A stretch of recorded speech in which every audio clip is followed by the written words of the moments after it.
अब जो नेक्स्ट है रियल गैस इक्वेशन है। पहले तो रियल गैस इक्वेशन पढ़ लेते हैं, क्योंकि कल उसी को ही कंटिन्यूशन में हम कर रहे थे। तो मैंने कंप्रेसिबिलिटी फैक्टर बताया था Z, थोड़ा सा रिवाइज कर देता हूँ मैं।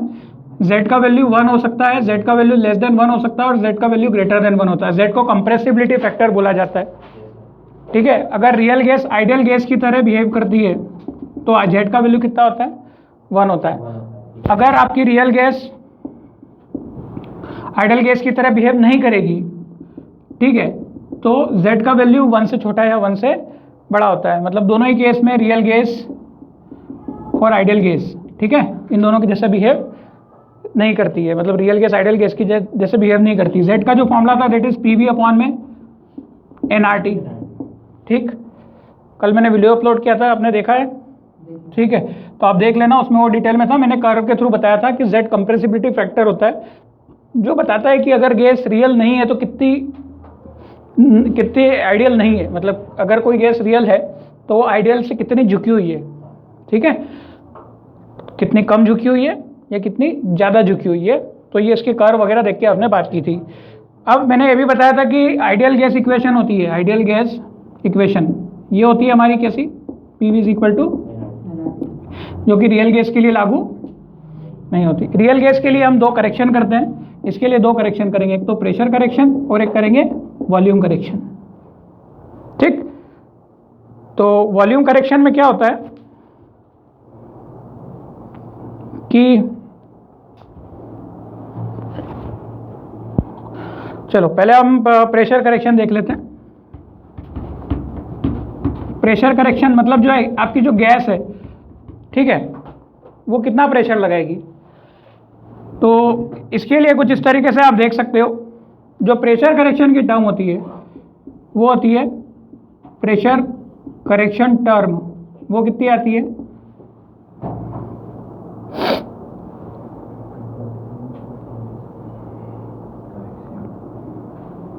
That is AN square upon में V, जहां पर A क्या होता है, कांस्टेंट होता है, N क्या होता है, नंबर ऑफ मोल्स होते हैं, V स्क्वायर, AN स्क्वायर और V square, AN square V square, ठीक है। A यहाँ पर क्या है, कांस्टेंट है, ठीक है। N क्या है, नंबर ऑफ मोल्स हैं, और V क्या है यहाँ पर, वॉल्यूम्स हैं, ठीक है। This is volume of gas occupied, ठीक है। तो अब प्रेशर कंटेंट की ये टर्म्स को ऐसे बताया हुआ है कि एक्चुअली में क्या होता है कि जो गैस के मॉलिक्यूल है ना, ये प्रेशर लगाएंगे कंटेनर पर इंटरनल मॉलिक्यूल्स भी आपस में क्या करेंगे, एक दूसरे को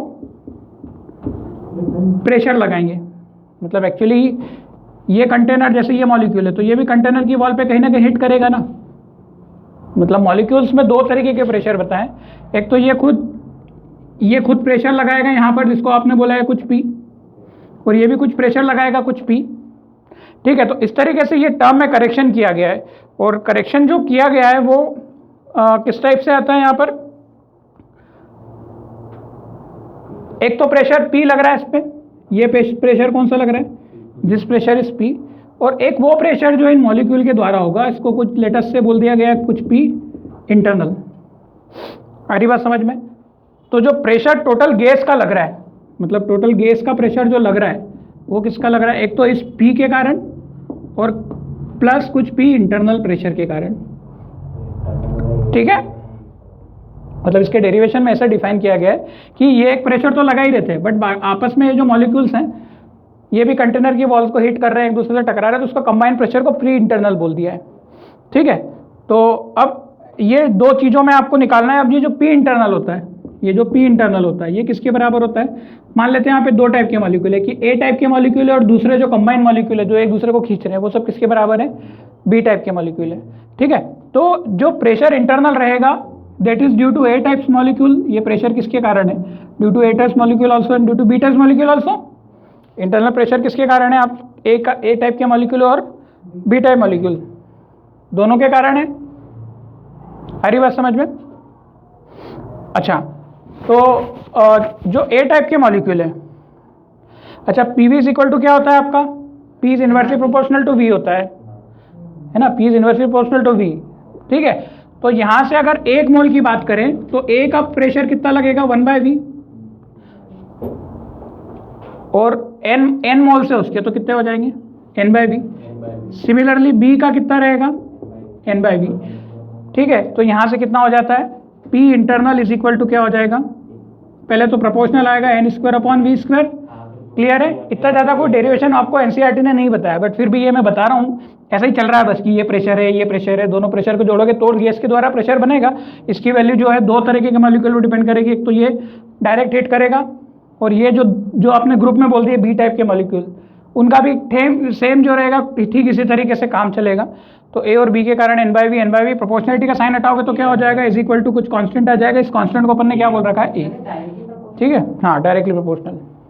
तो ये प्रेशर करेक्शन टर्म है, हालांकि इसका कोई डेरिवेशन ज़्यादा पूछता नहीं है, पर ठीक है, 2 लाइन में तुमको लिखना है तो तुमको मन से ऐसा ही लिखना है। ठीक है, this is the pressure correction term. ये क्लियर हुआ। अच्छा, जो अब ये जो ए का वॉल्यूम है, मतलब ये जो कांस्टेंट है, इसको क्या बोलते हैं, van der Waals constant. Van der Waals constant for pressure, van der Waals constant for pressure. अब इसकी यूनिट क्या होगी, what will be the unit of a, unit of a क्या होगी, निकाल सकते हो आप यूनिट ऑफ ए। कैसे करोगे, इसको इधर भेजो और इन दोनों को कहाँ भेजो, डिवाइड में। अच्छा, सबसे पहली चीज़ तो एक और चीज़ सुनो, कैसे निकालोगे, इसकी जो यूनिट होगी, अल्टीमेटली ये प्रेशर है तो ये पूरी यूनिट प्रेशर की है, कंबाइन यूनिट किसकी है, प्रेशर की। प्रेशर की यूनिट क्या होती है, पास्कल या एटीएम। तो आसानी है, इसकी यूनिट प्रेशर की क्या है, एटीएम। इसके लिए क्या बनेगा, एटीएम। वॉल्यूम के लिए क्या बनेगा, मीटर क्यूब। और n² के लिए क्या बनेगा, मोल का cube, sorry mole square, mole square. Volume के लिए क्या बनता है, लीटर ना, लीटर का क्यूब क्यों कर रहे हो रे, लीटर, वॉल्यूम लीटर में नापते हैं ना, तो लीटर का स्क्वायर और ये मीटर का मोल का स्क्वायर, ये क्या हो जाएगी इसकी यूनिट। आया समझ में, निकालते आती है ना यूनिट, हमने पहले चैप्टर में पढ़ी थी कि जिसकी यूनिट निकालनी इसको इधर भेज दो और इसको डिवाइड कर लो तो ए का वैल्यू निकल जाएगा। प्रेशर की यूनिट एटीएम, v² इधर जाएगा, वॉल्यूम की यूनिट लीटर, तो लीटर का स्क्वायर, n² नीचे, n का यूनिट मोल, तो मोल का स्क्वायर। ठीक है, तो ये ए का यूनिट हमारा आ गया। ठीक है, अब जो ए का वैल्यू होता है, हालांकि अब इसमें यहाँ पे एनसीईआरटी खत्म कर देती है, इसके बाद फिर भी कॉम्पिटिटिव लेवल पे जो ए का वैल्यू होता है वो किस पे डिपेंड करता है, जो ज़्यादा पोलर होगा, जो सब्सटेंस पोलर सब्सटेंस है उसके लिए ए का वैल्यू क्या रहेगा, ज़्यादा, और नॉन पोलर के लिए ए का वैल्यू क्या रहेगा, कम। ठीक है, पोलर के लिए मतलब जिसमें पोलर में फोर्स ऑफ अट्रैक्शन कम होता है कि ज़्यादा, बताओ, नॉन पोलर की बजाय ज़्यादा होता है, तो फोर्स ऑफ अट्रैक्शन ज़्यादा होता है, और इसमें फोर्स ऑफ अट्रैक्शन क्या होता है, कम होता है। तो इसका ए पोलर में ज़्यादा होता है, ए पोलर का क्या होता है, ज़्यादा होता है ए नॉन पोलर से। ठीक है, तो ए के ऊपर भी कुछ क्वेश्चन आते हैं, जैसे इसका कंपेयर करके बताओ, SO2 और CH4 किसका ए का वैल्यू ज़्यादा है, SO2 और CH4 का। अरे वो तो नॉन पोलर है, SO2 तो पोलर होता है ना, इस पे डेल्टा नेगेटिव और कुछ डेल्टा पार्शियल पॉजिटिव चार्ज आएगा, तो इसमें क्या होगा, इसमें ए का वैल्यू क्या रहेगा, ग्रेटर होगा, किसका, SO2 का। SO2 जो रहेगा, a of SO2 will be greater than a of CH4। ठीक है, क्लियर है। तो ए का वैल्यू फोर्स ऑफ अट्रैक्शन पे डिपेंड करता है और एक मोलर मास पे डिपेंड करता है। किस पे डिपेंड करता है, जिसका एटॉमिक मास ज़्यादा होता है उस पर। ठीक है, वो ज़्यादा प्रेशर एक्सर्ट करेगा। देखो अब कैसे। अच्छा, प्रेशर करेक्शन के टर्म में प्रेशर बढ़ा कि घटा, बढ़ा कि घटा। आप PV = nRT लेते थे, अब P की जगह क्या लिखोगे, P plus A times n²/v², और वॉल्यूम का करेक्शन अभी हम करेंगे। ठीक है, तो प्रेशर बढ़ा कि घटा, P से कितना हो गया, P प्लस हो गया ना, मतलब प्रेशर क्या हुआ, बढ़ गया। आ रही बात समझ में, मतलब जो चीज़ पोलर रहेगी उसके लिए टोटल प्रेशर भी क्या लगेगा। देखो, पोलर रहेगी तो ए क्या होगा, ज़्यादा, है ना, और उसका P प्लस जो भी टर्म रहेगी वो क्या रहेगी, ज़्यादा, ओवरऑल प्रेशर क्या हो जाएगा उसका, ज़्यादा रहेगा। कंपेयर टू किसका, कंपेयर टू नॉन पोलर। ठीक, हाँ, प्रेशर बढ़ता है तो वॉल्यूम तो घटता ही है। तो आप देखोगे कि प्रेशर करेक्शन में अगर प्रेशर प्लस आया तो वॉल्यूम में घटना वाली टर्म आएगी एक वॉल्यूम करेक्शन में, ठीक है ना। उसका करेक्शन जो होगा नेगेटिव आएगा और उसका करेक्शन क्या आएगा, पॉजिटिव आएगा। क्लियर है, ठीक है। अब CO2, O2, NH3, CO2, O2 और N2 इनका कंपेयर करो। ए का वैल्यू आता है क्वेश्चन, कंपेयर ए, सबसे ज्यादा वैल्यू ए का किसका होगा, मतलब सबसे ज्यादा फोर्स ऑफ अट्रैक्शन जिसमें ए का होगा, जिसमें FOA ज्यादा होगा उसमें ए का वैल्यू ज्यादा होगा। या फिर मास, अब यहाँ फोर्स ऑफ अट्रैक्शन तो पता नहीं चल रहा, पोलर नॉन पोलर पता नहीं चलेगा। जैसे O2 N2 ये दोनों क्या है, सेम है, ये तो डायटोमिक नॉन पोलर है, ठीक है। ये थोड़ा थोड़ा पोलर जैसा बिहेव करता है, तो यहाँ पता नहीं चल रहा है ना अपने को। तो यहाँ क्या आप चेक कर लेंगे, एटॉमिक मास, सबके मास निकाल के देख लो, जिसका एटॉमिक मास ज़्यादा है वो उतना ज़्यादा ए का वैल्यू होगा, ठीक है। एटॉमिक मास, मोलर मास, मतलब मोलर मास निकाल लो, कितना मास होगा इसका, C का कितना, 12 और 32 प्लस 12 44। ऑक्सीजन का कितना, 32। इसका कितना, 14 दूना 28। कौन ज़्यादा है, सब जमे ही हुए थे, तो मतलब CO2 का ज़्यादा है, फिर A का, और फिर ये इसका, ठीक है। यहां पर एक और चीज दे दी गई है, जैसे N3 है ना, क्या दे दिया, NH3, क्या दे दिया, अमोनिया। आपसे पूछा कि अब इन चारों को कंपेयर करो, क्या, CO2, O2, N2 और NH3। तो NH3 में क्या करोगे, ये तो 14 होगा इसका मोलर। NH3 का निकालोगे तो कितना होगा, 14 और 17। इसका कितना आएगा, इसका कितना आएगा, 32। इसका कितना आएगा, 44। अब तुम फिर वही लॉजिक लगाओगे कि क्या, मोलर मास के हिसाब से नहीं। इसमें क्या होता है कि NH3 में होती है हाइड्रोजन बॉन्ड, इसमें क्या होती है, हाइड्रोजन बॉन्ड होने के कारण इसका फोर्स ऑफ अट्रैक्शन क्या होता है, लार्जेस्ट होता है। अभी हमने दो फैक्टर पढ़े, ए का वैल्यू किसका ज़्यादा, जिसका फोर्स ऑफ अट्रैक्शन ज़्यादा, और जो चीज़ क्या हो, मोलर मास जिसका ज़्यादा। अब मोलर मास इसका सबसे कम निकल रहा है, परंतु इसका फोर्स ऑफ अट्रैक्शन क्या होता है, सबसे ज़्यादा, बिकॉज ऑफ हाइड्रोजन बॉन्डिंग। क्यों, क्योंकि इसमें क्या है, नाइट्रोजन और हाइड्रोजन के बीच में क्या होती है, हाइड्रोजन बॉन्डिंग होती है, ठीक है। फ्लोरीन का तो फिर वो तो सबसे कम, अभी एक और अगर फ्लोरीन, ब्रोमीन, तो उसमें एटॉमिक मास देखना पड़ेगा, ठीक है। इलेक्ट्रोनेगेटिविटी खुद की, अब इंटर मॉलिक्यूल देख रहे हैं ना, खुद के मॉलिक्यूल के खुद के आपस में देख रहे हैं आप, दो मॉलिक्यूल थोड़ी, दो फ्लोरीन आपस में कैसे करेंगे एक दूसरे को, एक F2 और F2, ये दोनों आपस में क्या अट्रैक्ट थोड़ी करेंगे। डायटोमिक की बात नहीं कर रहे, जैसे फ्लोरीन किसी कंपाउंड दूसरे कंपाउंड, वो फिर आएगा, फिर आपके पास देखोगे ना, अभी मैंने कंपाउंड का लिया, जैसे वो कंपाउंड आएगा तो उसमें आपको देखना पड़ेगा, पोलर ज़्यादा है तो उसको टिक करोगे आप, वो ज़्यादा पोलर है, एटॉमिक मोलर मास को छोड़ के। ये तो तब अपने को देखना है जब आपको पता नहीं चल रहा है कि पोलर कौन है और एटॉमिक मास किसका ज़्यादा है। तो ये समझ में आ गया, इसका सीक्वेंस क्या होगा, बस सब कोई रहेगा, NH3 का ज़्यादा आएगा, बाकी सीक्वेंस क्या रहेगा, वही का वही रहेगा। बिल्कुल भी बात समझ में नहीं आई, ठीक है। अब जैसे आपको कंपेयर करने के लिए बोला है F2, Cl2, Br2, I2। अब ये क्या है, सारे के सारे नॉन पोलर है, सारे के सारे क्या होते हैं, नॉन पोलर होते हैं। नॉन पोलर होते हैं तो इनके केस में क्या होगा, एटॉमिक मास देखोगे तो एटॉमिक मास सबसे ज़्यादा आयोडीन नीचे ही आता है टेबल में, इसका ज़्यादा, फिर उससे कम इसका, फिर उससे कम इसका, और सबसे कम किसका, क्लोरीन का। तो ए का वैल्यू सबसे ज़्यादा किसका होगा, आयोडीन का, फिर ये ब्रोमीन का, फिर ये क्लोरीन का, और ये फिर ये क्लोरीन का, ठीक है। ये ए की वैल्यू का क्रम होगा जो कि मोलर मास पर भी डिपेंड करेगा और या तो फोर्स ऑफ अट्रैक्शन पर डिपेंड करेगा, ठीक है। वैसे भी आपको पता है इसके में फोर्स क्या होता है, ज़्यादा होता है, इसीलिए ये कैसा होता है, सॉलिड। ब्रोमीन कैसा होता है, लिक्विड।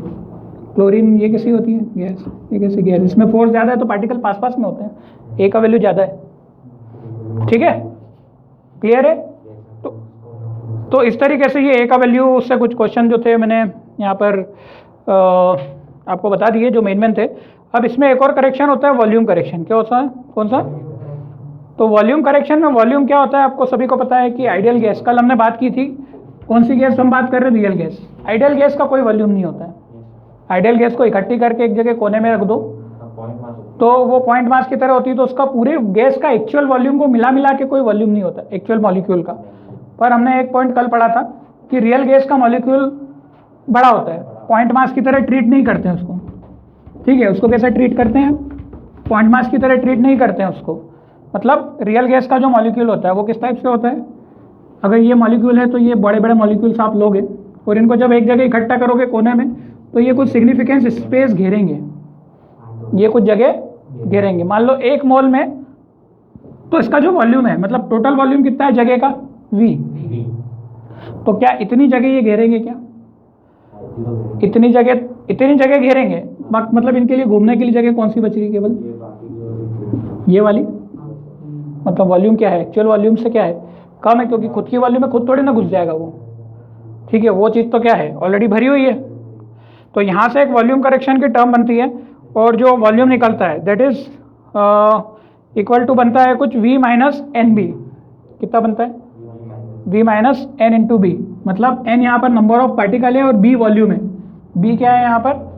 वॉल्यूम खुद। मतलब 1 मोल का वॉल्यूम कितना है? B। n मोल के लिए टोटल वॉल्यूम कितना हो जाएगा? NB। नहीं समझे? 1 मोल का वॉल्यूम है B, n मोल के लिए कितना वॉल्यूम है? NB। तो टोटल में से उतना माइनस कर दो तो इतनी जगह उसको मिलेगी। ठीक है, तो ये क्या है हमारा? Volume correction. This is your volume correction. मतलब NB अल्टीमेटली किसकी यूनिट है? ये किसकी यूनिट है? लीटर। तो ये पूरा भी किस में होगा? लीटर में होगा। तो यहाँ पर B का यूनिट निकाल सकते हो। NB किसके बराबर होगा? कुछ लीटर की यूनिट के बराबर होगा। वॉल्यूम है ये भी, क्योंकि वॉल्यूम से तो वॉल्यूम घटेगा। ठीक है, लीटर की यूनिट से तो लीटर घटेगा। ठीक है, B का यूनिट क्या होगा? L/N के बराबर। तो L किस में होता है? L तो लीटर में ही है और ये किस में होगा? मोल। तो लीटर पर मोल इसकी यूनिट हो गई। ठीक है, this is the unit of B। B is a constant जिसको बोलते हैं वंडर वॉल कांस्टेंट। अगेन यहाँ पर 2 कांस्टेंट देखने के लिए मिले, A और B। मतलब एक्चुअली B कांस्टेंट नहीं, B वॉल्यूम है और कुछ वैल्यू फिक्स रहती है ये। ठीक है, एक्सक्लूडेड वॉल्यूम। इसको B को क्या बोलते हैं? एक्सक्लूडेड वॉल्यूम, है ना? या को वॉल्यूम। क्या बोलते हैं B को? एक्सक्लूडेड वॉल्यूम या को वॉल्यूम और को वॉल्यूम। ठीक है, हाँ एक्स्ट्रा वॉल्यूम मतलब ये एक्सक्लूडेड है, मतलब इतना छोड़ दो, इतनी जगह ये क्या करेंगे? टोटल जार में नहीं कर पाएंगे। ठीक है, NB। ठीक है, तो ये हमारा टोटल मिला के वॉल्यूम करेक्शन और प्रेशर करेक्शन से टर्म कितना हो जाएगा हमारा? दोनों को जब कंबाइन करेंगे तो दोनों को कंबाइन कर लो बस, और हमारी जो इक्वेशन बनती है उसी को क्या बोलते हैं? Ideal gas equation. तो कंबाइन होकर इक्वेशन क्या बनेगी? कंबाइन होकर इक्वेशन क्या बनेगी? P plus a n square upon v square और V minus n b is equal to n r t. This is known as the ideal real gas equation, जो कि 2 तरह के करेक्शन से बनी, एक प्रेशर करेक्शन और एक वॉल्यूम करेक्शन। ठीक है, तो हम जो अभी तक बात कर रहे थे वो आइडियल बात कर रहे थे, ये एक्चुअल में हकीकत है। ये क्या है? हकीकत है। क्लियर है? डेरिवेशन दोनों इंपॉर्टेंट है, मतलब इसका कोई एक स्पेसिफिक डेरिवेशन नहीं, मैंने बोल के कुछ टर्म्स में 2-3 लाइन में एक प्रेशर करेक्शन करवाया और एक वॉल्यूम करेक्शन करवाया। तो इस तरीके से ये चीज़ हो गई है। ठीक है, अब यहाँ पर इसके 2 केसेस बनते हैं। ठीक है, 2 केसेस बनते हैं, 2 या 3 केसेस बनते हैं। एक लो प्रेशर पे बनता है, दूसरा बनता है एट हाई प्रेशर पर। ठीक है, और तीसरा बनता है एट वेरी हाई टेम्परेचर पर। पहला केस क्या बनता है? हाई प्रेशर पर, दूसरा बनता है लो प्रेशर पर और तीसरा बनता है एट हाई टेम्परेचर पर। ठीक है, अच्छा, अगर प्रेशर ज़्यादा हाई होगा इसका मतलब वॉल्यूम क्या होगा? कम होगा। मतलब वॉल्यूम वाली टर्म को आप क्या कर सकते हो? नेग्लिजिबल कर सकते हो। वॉल्यूम वाली टर्म क्या हो जाएगी? नेग्लिजिबल। मतलब V माइनस एन बी का वैल्यू, मतलब NB वाली टर्म पूरी कितनी हो जाएगी? 0 हो जाएगी। बचेगी कौन सी वाली टर्म? केवल V माइनस, हाँ चलो ठीक है, 1 मिनट रुको। प्रेशर बहुत हाई हो गया, प्रेशर बहुत हाई हो गया, इसका मतलब ऐसा देखो, प्रेशर हाई होने का मतलब ए का वैल्यू क्या होगा, ए का वैल्यू क्या होगा, नेग्लिजिबल है। ए का वैल्यू क्या होगा,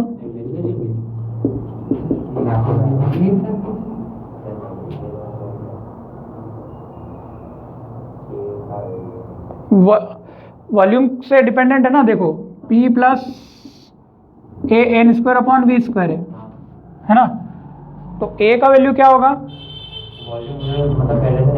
आपने खुद प्रेशर, एक्चुअली अपन ने क्या किया हुआ है, ये वाला प्रेशर खुद बढ़ा है, मतलब खुद जो प्रेशर अप्लाइड है ना वो बढ़ा है, तो उसके कंपैरिजन में ये पूरी की पूरी टर्म क्या हो जाएगी, पूरी की पूरी टर्म नहीं, कंपैरिजन में इसकी वैल्यू तुमने मान लो 100 कर दी और इसका पूरा आंसर ही कुछ 1 आ रहा है, तो इसका मतलब ए पूरा क्या हो गया, आपने प्रेशर क्या कर दिया, बहुत ज्यादा हाई रखा हुआ है, इसका मतलब ये पूरी टर्म क्या है, नेग्लिजिबल है ना, ये पूरी टर्म क्या होगा, पूरी टर्म नहीं, मतलब एक्चुअली में ये वैल्यू का जो आंसर होगा वो क्या आएगा, कुछ कम आएगा। कम कब आएगा, जब इसका मतलब कुछ ए का वैल्यू भी क्या होगा, नेग्लिजिबल। ए का वैल्यू क्या है, नेग्लिजिबल, मतलब जब प्रेशर बहुत ज़्यादा है तो ए क्या होगा, नेग्लिजिबल। ए नेग्लिजिबल कर दोगे तो जब ये इसमें मल्टीप्लाई होगा तो ये पूरी टर्म ही खत्म हो जाएगी। ये टर्म खत्म होने के कारण पी बचेगा कितना, v minus n b is equal to n r t. तो सर ये जब प्रेशर हाई रहेगा तभी मतलब तभी अप्लीकेबल है, बहुत ज़्यादा हाई, बहुत ज़्यादा हाई, ठीक है। अब यहाँ पे मल्टीप्लाई करो तो क्या होगा, p v minus p n p भी कर देते हैं is equal to n r t, ठीक है। अब पी वी का वैल्यू क्या होता है, अब आर टी को क्या है, अपॉन में ले आओ, आर टी को क्या ले लो, अच्छा 1 मोल के लिए n कितना हो जाएगा, 1, तो ये 1 मोल के लिए तो n की वैल्यू 1 ले लेते हैं, कितनी ले लेते हैं, 1, तो सब जगह से n क्या हो गया, गायब हो गया, n इज इक्वल टू 1 रख दिया। अब यहाँ से आर टी से क्या कर दो, इक्वेशन को डिवाइड कर दो, तो यहाँ पर भी आर टी हो जाएगा और यहाँ पर भी क्या हो जाएगा, आर टी, यहाँ पर भी आर टी होने के कारण ये वैल्यू कितनी हो जाएगी, 1 हो जाएगी, ठीक है। आर टी की वैल्यू 1 हो गई, तो P v upon R T क्या होता है, n की जगह 1 हो गया, तो ये z हुआ कि नहीं, आपको बताया था मैंने, z का वैल्यू होता है minus p v upon n की जगह 1 हो गया, आर टी, इसका वैल्यू क्या आ रहा है, 1। Is it clear. अब इसको उधर भेजेंगे तो z का वैल्यू क्या हो जाएगा, ये माइनस की जगह क्या हो जाएगा, 1 plus P v upon are t, तो ये वैल्यू 1 से बड़ी कि 1 से छोटी, 1 से बड़ी, z ग्रेटर देन 1 है, मतलब ये कौन सा डेविएशन शो करता है, कल बताया था, z ग्रेटर देन 1 मतलब पॉजिटिव डेविएशन, ये कैसा डेविएशन शो करता है, पॉजिटिव डेविएशन, ठीक। मतलब पॉजिटिव डेविएशन में फोर्स ऑफ अट्रैक्शन है कि फोर्स ऑफ रिपल्शन होता है, फोर्स ऑफ अट्रैक्शन होता है कि रिपल्शन होता है, z ग्रेटर देन 1 है, वॉल्यूम क्या होगा, बढ़ेगा, मतलब रिपल्शन, z का एक और फॉर्मूला बताया था आपको, z is equal to v real upon v ideal compressibility factor, ठीक है ना। अगर ये वैल्यू 1 से बड़ा चाहिए तो ये क्या होगा, छोटा होगा, और ये क्या होगा, ज़्यादा होगा, मतलब वॉल्यूम ज़्यादा है, इसका मतलब फोर्स क्या होगा, रिपल्सिव होगा, तभी तो वॉल्यूम बढ़ेगा ना, ठीक है। एक और फॉर्मूला था, यहाँ से भी हम देख सकते हैं, ठीक है। तो ये रिपल्सिव फोर्स होता है इस पूरे केस में, कैसा होता है, रिपल्सिव फोर्स, क्लियर है। हाँ, प्रेशर बढ़ेगा तब की बात है। तो ये केस 1 क्लियर है। केस 2 में क्या होगा, जब प्रेशर बहुत कम रहेगा तो कौन सी टर्म नेग्लिजिबल हो जाएगी, प्रेशर कम, एट, ये हाई प्रेशर का क्लियर हो गया,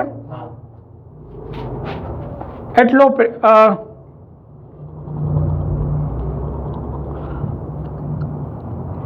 हाई प्रेशर का देख लिया अपन ने, ये सारी चीज हो गई, ये भी हो गई।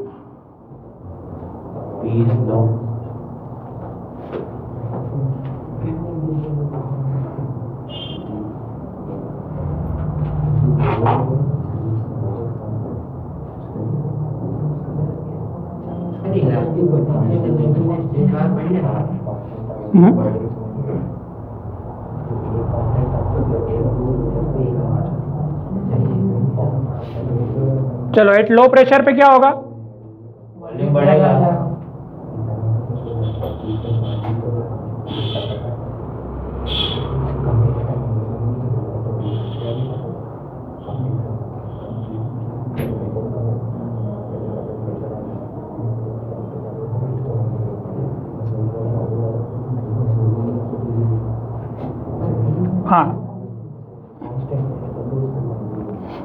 प्रेशर लो है तो वॉल्यूम क्या होगा, बढ़ेगा। बढ़ेगा, है ना। प्रेशर लो है तो वॉल्यूम क्या होगा, बढ़ेगा। ये वैल्यू बढ़ेगी, ये वैल्यू क्या है, बढ़ेगी। एन तो फिक्स है, मतलब बी का वैल्यू एक तरीके से ये वैल्यू इतनी बड़ी हो जाएगी कि बी को अब क्या कर सकते हैं अपन, नेग्लिजिबल मान सकते हैं, ठीक है। तो मतलब प्रेशर अगर घटेगा, सॉरी ये घटेगा तो वॉल्यूम बढ़ेगा। अब यहाँ पे प्रेशर करेक्शन में क्या हो जाएगा फिर, P plus a n square upon v square, तो ये पूरा रहेगा पर इसकी जगह क्या रख देंगे, V रख देंगे। क्लियर है, is equal to n, n की जगह अपन 1 मोल ले लेते हैं ताकि आपको क्या है सारी चीजें, एन इज इक्वल टू कितना ले लो 1, तो एन की जगह 1 है तो ये थोड़ा आसान हो जाएगा। क्लियर, ए था, ए तो हट जाएगा ना, सॉरी ए का ए नहीं हटा था, बी हट गया, ए था ना, ए था एन स्क्वायर का 1 हो गया और ए का ए हो गया। अब वी का अंदर मल्टीप्लाई कर दो दोनों में, P V plus A V upon में क्या हो जाएगा, वी हो जाएगा, एक वी बच जाएगा, एक बच ए वी अपॉन में ए अपॉन में वी हो जाएगा, is equal to r t, इसका इसमें और इसका इसमें दोनों में मल्टीप्लाई हो जाएगा, ठीक है, दोनों में होगा वी स्क्वायर और वी एक कट जाएगा। अब ये आर टी से डिवाइड कर दो तो आर टी से यहाँ भी डिवाइड हो जाएगा, आर टी से यहाँ भी डिवाइड हो जाएगा, और आर टी से डिवाइड करने पे ये वैल्यू कितनी हो जाएगी 1, P v upon R T कितना हो जाएगा, जेड प्लस ए अपॉन में वी आर टी हो जाएगा, इज इक्वल टू कितना 1। ये सब एनसीईआरटी में नहीं दिया फिर भी मैंने आपको बताया हुआ है। जेड इज इक्वल टू कितना हो जाएगा यहाँ से, जेड इज इक्वल टू, तीसरा केस बाद में देखेंगे, 1 माइनस ए अपॉन में v into r t, n की जगह आपने 1 रखा है तो, नहीं तो एन की जगह पूरा एन आता। क्लियर है, मतलब z का वैल्यू क्या हो रहा है 1 से, मतलब z लेस देन क्या हो रहा है 1, मतलब इस केस में कैसा डेविएशन शो होता है, नेगेटिव डेविएशन। डेविएशन जो लोग नहीं थे वो वीडियो देख लेना वापस से, इसमें नेगेटिव डेविएशन शो होता है। और फोर्स ऑफ अट्रैक्शन बढ़ेगा, फोर्स ऑफ अट्रैक्शन क्या होगा, बढ़ जाएगा, जैसे जैसे आप प्रेशर बढ़ाओगे फोर्स ऑफ अट्रैक्शन बढ़ जाएगा, और हाँ प्रेशर कम करोगे तो फोर्स ऑफ अट्रैक्शन बढ़ जाएगा, ठीक है। और अट्रैक्टिव फोर्सेस हो जाएगा, नेगेटिव डेविएशन हो जाएगा, मतलब वॉल्यूम जो आइडियल है, volume of ideal will be greater then volume of real, ठीक। बार बार बार बार ये सारी चीजें eight high temperature, eight high temperature जब हम कर देते हैं तब z का वैल्यू डायरेक्ट कितना हो जाता है 1, इसको हटा दें, ठीक है। At high temperature z is equal to exactly कितना 1। तो इसकी ज़्यादा बात नहीं करनी है क्योंकि हमने शुरू में ही पढ़ा था, एक ऑब्जेक्टिव में क्वेश्चन भी आता है कॉम्पिटिटिव एग्जाम में कि जो रियल गैस होती है वो आइडियल गैस की तरह कैसे कब बिहेव करती है, तो उसका मैंने शुरू में ही बताया था, जब प्रेशर होना चाहिए सबसे कम और टेम्परेचर होना चाहिए सबसे ज़्यादा। LPST मतलब लो प्रेशर हाई टेम्परेचर, ठीक है। तब आपकी रियल गैस किस में कन्वर्ट हो जाती है, आइडियल गैस। तो हर बच्चे को पता है ये, इसलिए पूछते भी नहीं है, ठीक है। तो रियल गैस किसके जैसे बिहेव करेगी, आइडियल गैस की तरह,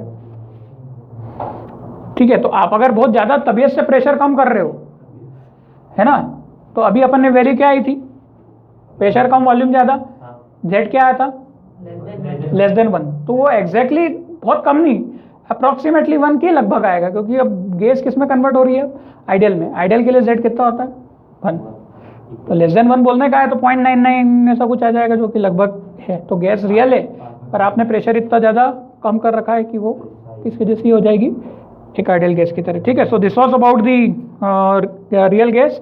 अब इसमें एक चीज़ जो मेरी छूट गई थी, that is the kinetic energy का जो काइनेटिक एनर्जी की, हाँ काइनेटिक एनर्जी का वैल्यू कितना होता है ना, उसका डेरिवेशन जो कि अभी अभी इंट्रोड्यूस किया है एनसीईआरटी ने, इसकी पुरानी बुक में नहीं किया है, ठीक है। ये अभी अभी आया है, ये नई बुक में है, जिसके पास नई बुक है उनके लिए है, ये पुरानी बुक में नहीं मिलेगा ये टॉपिक शायद, ठीक है। काइनेटिक थ्योरी, हाँ वही था, ठीक है। तो देखो आपको पता है कि काइनेटिक एनर्जी में जो मॉलिक्यूल्स होते हैं वो तीनों डायरेक्शन में चलते हैं, ux में भी, uy और ये uz। मान लेते हैं ये 3 प्लेन है हमारा, ये कुछ एक वेलोसिटी, एक पार्टिकल अगर u चल रहा है तो उसको 3 तरीके से विभाजित कर सकते हैं, ux uy uz, ठीक है। 3 रिजोल्व कर सकते हो आप, मतलब u जो स्पीड है मॉलिक्यूल की वो तो चाहे जाए इधर उधर कैसा भी घूम सकता है, मतलब u is the combination of ux i cap plus u y j cap plus u z के कैप, इसके जैसा होगा यू का वैल्यू। Is it clear?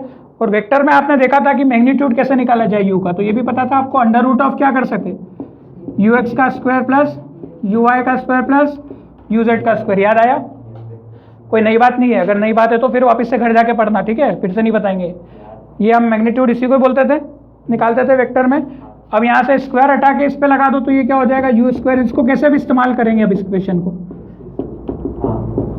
ठीक है, इसको हम कैसे भी इस्तेमाल कर लेंगे। अच्छा, अब जो इधर उधर घूमने की शक्ति है तीनों की एक जैसी है, प्रोबेबिलिटी तीनों की एक जैसी है, मतलब जितना यू एक्स जाएगा उतना हो सकता है यू वाई में भी जाए और उतना यू जेड में भी जाए। अपन ने एज्यूम कर लिया, ठीक है, कैसा भी ले सकते हो, ऐसा कोई जरूरी नहीं होता है you x you why you Z.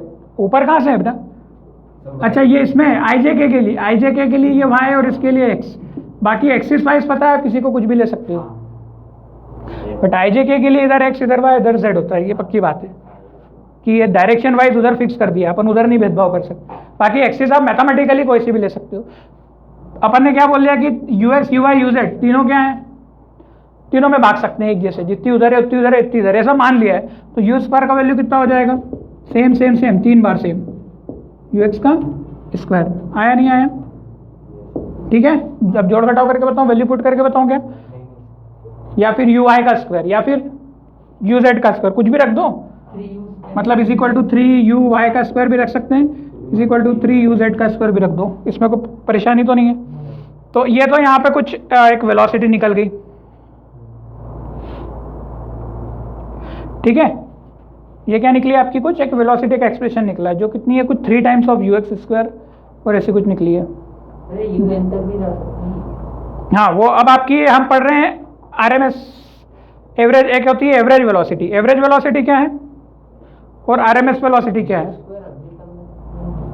ये आएगा ना बेटा, यू एक्स की जगह यू आई यू जेड कुछ भी पुट कर सकते हैं इन तीनों में, सब में ही है ना स्क्वायर, स्क्वायरिंग किया था ना, ठीक है, स्क्वायरिंग किया था, मैथमेटिकली कुछ गलत तो नहीं किया मैंने, सही है, देख लो एक बार, मैच कर लो, u square is equal to 3u, ठीक है, यहाँ का रूट हटाने के लिए स्क्वायर किया था तो इस पर स्क्वायर आ गया, उधर का रूट हट गया, वो काटना है तो काटोगे तो ये कटेंगे तो यहाँ 3 पे रूट आ जाएगा, मतलब इधर की स्क्वायरिंग काटोगे तो 3 पे रूट कर दोगे वो। अभी अपन ने इतना नहीं किया, बाकी मैथ से गणित तो कैसे भी सुलझा सकते हो आप, इतना समझ में आता है ना, ये स्क्वायर में रूट करूंगा वापस से तो यहाँ u हो जाएगा, यहाँ यू एक्स हो जाएगा, यहाँ रूट हो जाएगा 3, वो भी कर सकते हैं अगली स्टेप में करना चाहे तो, नहीं तो ठीक है, यू एक्स बराबर हाँ, यहाँ तक भी चलेगा, ये तुमको नहीं आएगा इतने बड़े लेवल पे, ये तो अब एनसीईआरटी ने अभी इंट्रोड्यूस की है, तुमको तो पॉस्टुलेट आएंगे ना काइनेटिक एनर्जी के, सातों के सातों पॉइंट याद कर लेना, मैंने जो बताया और क्या है। अब जो है that is the kinetic gas equation, इसको जो हम नेक्स्ट टॉपिक बोलते हैं, इसको क्या बोलते हैं, kinetic gas equation. Kinetic gas equation क्या होती है, ठीक है, तो इसका जो एक्सप्रेशन होता है that is given as p, दे रखा है एनसीईआरटी में 1/3 m into n u square of r M S,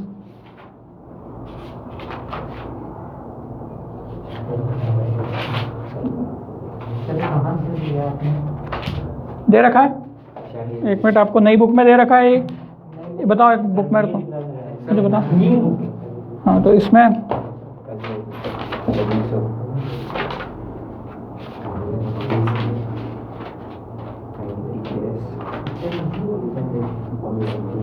आपको एनसीईआरटी में ये एक्सप्रेशन नहीं दिया है kinetic energy, half m u square दे जरूर रखा है काइनेटिक एनर्जी, पर वो उसको हाँ दे रखी है, पर वो इतने डिटेल में नहीं, चलो ठीक है आप ये पढ़ लो। काइनेटिक गैस इक्वेशन ये होती है, पर ये पूरी कंप्लीट करके नहीं दी, अंदर ही अंदर घुमा दी उसने, ठीक है। यहाँ पर P प्रेशर होता है, V वॉल्यूम होता है, M mass of 1 mole of gas, ये याद रख लेना, M क्या होता है, M is mass of 1 mole of gas, मतलब अल्टीमेटली मास ही, 1 मोल का कितना मास बनता है वो रखते हैं हम। N नंबर ऑफ मोल्स पता है, एक नई टर्म पढ़ने जा रहे हैं, इसको बोलते हैं रूट, क्या बोलते हैं, रूट मीन स्क्वायर स्पीड। तो रूट मीन स्क्वायर शब्द को अभी से दिमाग में ठूस ले, भर दें एकदम कि ये बहुत बार काम आएगा, बहुत बार यूज होगा, इसका मतलब आज बता रहा हूँ मैं, क्योंकि बार बार रूट मीन स्क्वायर आ जाएगा, फिर सोचोगे क्या था, याद नहीं आ रहा, तो अभी और समझ लो, क्योंकि कुछ चीज़ें ऐसी होती है जो तड़पाती है जीवन भर। Root mean square. तो इसमें क्या करते हैं, इसको उल्टा करा करो, मतलब ये क्या है, रूट है। सबसे पहले इसमें क्या है, रूट ऑफ, ठीक है, ये रूट सबसे पहले इसको उल्टा चलाया करो, square of mean, square of mean. तो मान लो कि पहले इतने सारे पार्टिकल है, ये क्या है पार्टिकल, इन सब की वेलोसिटी कितनी है, u1, इसकी u2, इसकी u3, ऐसे करते करते ये कंटेनर में भरे हुए और एक दूसरे से तबीयत से इधर से उधर घूम रहे हैं कुछ वेलोसिटी लेके, सबकी अलग अलग, ऐसे करते करते कितने हैं, un तक है। ठीक है, तो दो तरीके की वेलोसिटी होती है, एक तो एवरेज वेलोसिटी, u एवरेज क्या होगा, u1 plus u2 plus u3 plus u4 ऐसे करते कितने n है, ये तो एवरेज वेलोसिटी। तो सबको पता है कि सारी वेलोसिटी जोड़ दो, अपन जितने पार्टिकल्स हैं उनसे क्या कर दो, डिवाइड कर दो। एक दूसरी वेलोसिटी होती है जिसको क्या बोलते हैं, आरएमएस वेलोसिटी। ठीक है, एवरेज, आरएमएस और एक और मोस्ट प्रोबेबल स्पीड, तीन तरीके की वेलोसिटी दी रहती है इसमें। ठीक है, तो ये एवरेज घटा दूं, दूसरी वेलोसिटी कौन सी होती है, आरएमएस। दूसरी वेलोसिटी इसको बोलते हैं यू आरएमएस। आरएमएस यू की जगह कल पी ले लेगा, टी ले लेगा, कुछ भी ले लेगा, root mean square voltage, root mean square current, root mean square power, आगे और भी टर्म आएगी रूट मीन स्क्वायर लगा के। ठीक है, तो इसमें सबसे पहले क्या करना है आपको, मीन लेना है, किसका, स्क्वायर का। तो u1 का स्क्वायर प्लस u2 का स्क्वायर प्लस u3 का स्क्वायर डेस मीन मतलब क्या करते हैं, n कर देते हैं और साथ में फाइनली क्या लगा लेते हैं, रूट कर लेते हैं। ठीक है, ये रूट मीन स्क्वायर है, नाम से ही पता चल रहा है, रूट भी है इसमें और स्क्वायर का क्या किया गया है, मीन भी किया गया है। ये भी एक पैरामीटर होता है, मतलब वेलोसिटी के लिए एवरेज के जैसे ही पैरामीटर होता है। क्या बात समझ में आ रही है, हाँ, वो उसने सबको u बार इस टाइप से, शुरू में जो एक्सप्रेशन लिया है ना उसने u बार ही लिया हुआ सारी को, एवरेज को u बार लिखते हैं, क्या लिखते हैं, इसको रूट मीन स्क्वायर को जो सिंबल है वो क्या लिखते हैं, u। इसके लिए एवरेज के लिए पता है आपको, बार यूज करते हैं, क्या यूज करते हैं, बार। जैसे x बड़ा था ना, x के ऊपर बार से लगा दिया, इसका मतलब मीन बोलते हैं, मीन को ही एवरेज बोलते हैं, और इसके ऊपर यहाँ स्क्वायर लगा दिया है तो एनसीईआरटी ने ये सिंबल यूज किया यू आरएमएस की जगह। ठीक है, एक्चुअली उसने क्या किया है, एक और चीज, ये स्क्वायर हटेगा, यहाँ से रूट हटेगा तो यहाँ क्या आएगा, स्क्वायर। तो एनसीईआरटी ने ये वाला फॉर्मूला दिया। ठीक है, एक ही बात है। अगर मैं मीन स्क्वायर की बात करूं तो क्या बनेगा, ये कुछ बार, आरएमएस की वैल्यू क्या बनेगी, कुछ ऐसे। यू बार को उसने आरएमएस का है, mean square velocity, u bar को क्या कहा उसने, मीन स्क्वायर वेलोसिटी। मतलब एक और यहाँ पर सिंबल एनसीईआरटी ने दिया है, नहीं तो तुम सीधे सीधे ये भी कह सकते थे क्या, यू आरएमएस से यहाँ पता चल जाता है हर बच्चे को कि क्या है, कैसी वेलोसिटी है, आरएमएस वेलोसिटी है, जो क्या होती है, ऐसी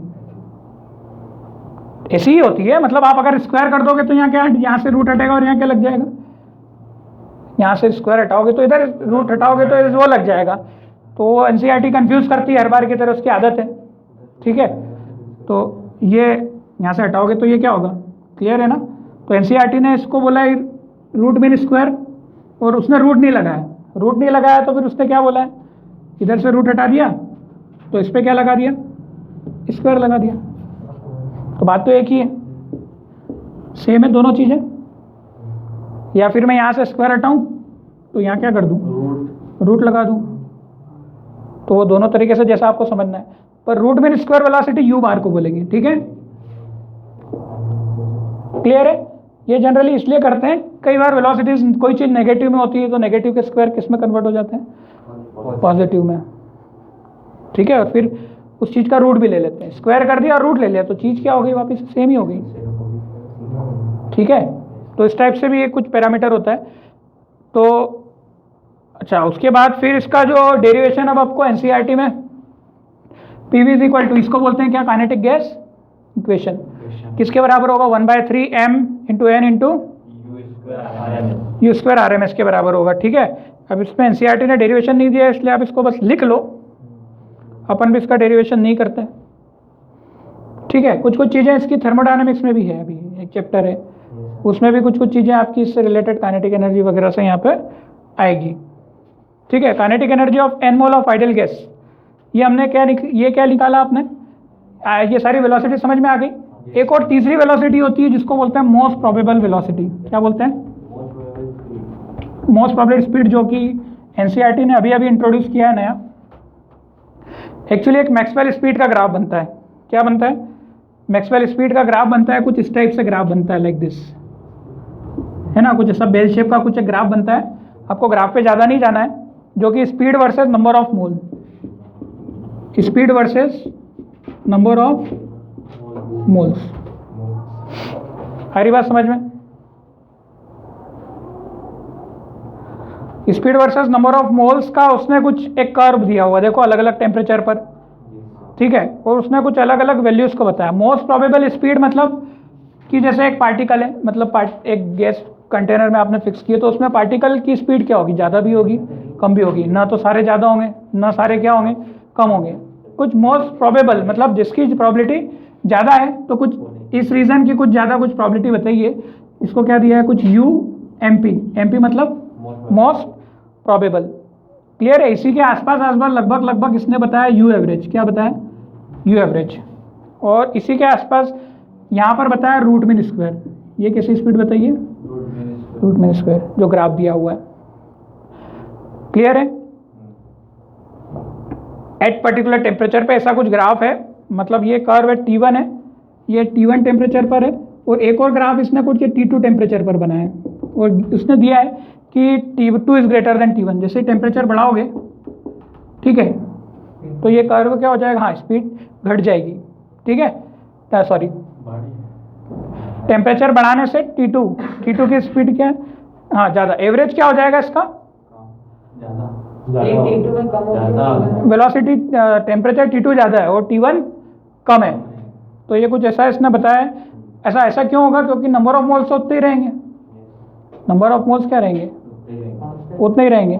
तो इसकी कर्व का जो ये है, ये दोनों का प्रोडक्ट सेम रहे, इसलिए ये चीज़ को क्या होना पड़ेगा, एक अगर सेम है तो दूसरे को अगर बड़ा है तो इसको कुछ ना कुछ चेंजेस यहाँ पे इस टाइप से मिलते हैं। खैर एनीवेज, आपको ये UMP, U एवरेज और U RMS, ये 3 टाइप की वेलोसिटी यहाँ पे ऐसी बताई गई है। RMS एवरेज मैंने बता दिया, मोस्ट प्रोबेबल स्पीड समझ गए क्या होती है, the maximum in the curve represent the speed possessed by the maximum number of molecule, this speed called the most probable speed.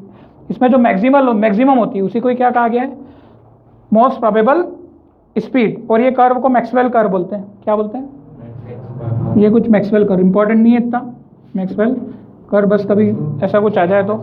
और इसमें रिलेशन होता है हमेशा U RMS सबसे ज़्यादा होती है, U RMS will be greater then U average, और सबसे कम होती है UMP, ठीक है। और ये जो कितने का रिलेशन होता है इसमें ये भी याद रखना ऑब्जेक्टिव के हिसाब से, U RMS ratio U average ratio UMP का जो वैल्यू होता है रेशो का, वो होता है 1:1.128 ऑब्जेक्टिव के हिसाब से, कॉम्पिटिटिव एग्जाम के हिसाब से 1.224, ठीक है, not for your school exam. तो ये जो था काइनेटिक एनर्जी की थ्योरी के बारे में था। अब इसमें कुछ लिक्विफिकेशन ऑफ गैस बचता है, ठीक है, और कुछ ऐसी चीज़ें जो जैसे सरफेस टेंशन और विस्कोसिटी, जो कि अपन बाद में रिपीट भी करेंगे, तो लिक्विफिकेशन ऑफ गैस बच जाता है एक छोटा सा, तो वो मैं आपको नेक्स्ट क्लास में बता दूंगा। अभी अपन नेक्स्ट टॉपिक मतलब फिजिक्स का देखते हैं।